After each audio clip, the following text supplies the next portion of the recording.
Price the lord. ದೇವರ ನಾಮಕ್ಕೆ ಮಹಿಮೆ ಉಂಟಾಗಲಿ. ಪಾಸ್ಟರ್ ಮೋಸೆಸ್ ಮತ್ತು ಸಿಸ್ಟರ್ ಕವಿತಾ ನನ್ನ ಆತ್ಮೀಯ ಮಕ್ಕಳು. ಅವರಿಗಾಗಿ ನಾನು ದೇವರನ್ನು ಸ್ತೋತ್ರ ಮಾಡುವವನಾಗಿದ್ದೇನೆ. ಅನೇಕ ವರ್ಷಗಳ ಹಿಂದೆ ಕ್ರಿಸ್ತನನ್ನು ಅರಿಯದೇ ಇರುವ ಒಂದು ಕುಟುಂಬದಿಂದ ದೇವರು ಅವರನ್ನು ಆರಿಸಿಕೊಂಡು ನಮ್ಮ ಸಭೆಯಲ್ಲಿ ದೇವರು ಅವರನ್ನು ಕರ್ಕೊಂಡು ಬಂದನು. ದೇವರು ಅವರನ್ನು ರಕ್ಷಿಸಿದ ವಿಧಾನವನ್ನು ನಾವು ನೋಡುವಾಗ ನಮಗೆ ಆಶ್ಚರ್ಯವಾಗಿದೆ. ಇವಾಗಲೂ ದೇವರು ಅವನನ್ನು ಹೆಚ್ಚಿಸಿದುದನ್ನು, ದೇವರು ಅವರನ್ನು ತನ್ನ ರಾಜ್ಯದ ಅಭಿವೃದ್ಧಿಗೋಸ್ಕರ ತನ್ನ ಸೇವೆಯಲ್ಲಿ ಸಭೆಗಳನ್ನು ಸ್ಥಾಪನೆ ಮಾಡುವುದಕ್ಕೂ ಅನೇಕರಿಗೆ ಆಶೀರ್ವಾದವಾಗಿಯೂ ಇಟ್ಟು ದೇವರು ಅವರನ್ನು ಉಪಯೋಗಿಸುವುದನ್ನು ನೋಡುವಾಗ ಅದಕ್ಕಾಗಿ ನಾನು ದೇವರನ್ನು ಸ್ತೋತ್ರ ಮಾಡುವವನಾಗಿದ್ದೇನೆ.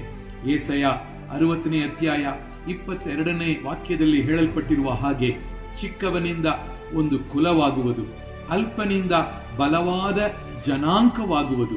ಯೆಹೋವನೆಂಬ ನಾನು ಗುಪ್ತ ಕಾಲದಲ್ಲಿ ಇದನ್ನು ಬಲು ಬೇಗನೆ ಉಂಟು ಮಾಡುವೆನು ಎಂದು ಹೇಳಿದ ಹಾಗೆ, ಪ್ರಿಯ ಮಗನು ಮತ್ತು ಮಗಳು, ದೇವರಿಂದ ಇನ್ನು ಬರುವಂತಹ ದಿನಗಳಲ್ಲಿ ಒಂದು ದೊಡ್ಡ ಕುಲವಾಗುವುದಕ್ಕೂ ಬಲವಾದ ಜನಾಂಕವಾಗುವುದಕ್ಕೂ ಇವರ ಮೂಲಕವಾಗಿ ಇನ್ನೂ ಅನೇಕ ಸಾವಿರಾರು ಜನರು ಆಶೀರ್ವದಿಸಲ್ಪಡುವುದಕ್ಕೂ ಯೇಸು ಕ್ರಿಸ್ತನ ನಾಮದಲ್ಲಿ ನಾನು ನನ್ನ ಮಕ್ಕಳನ್ನು ಆಶೀರ್ವಾದ ಮಾಡುತ್ತೀನಿ.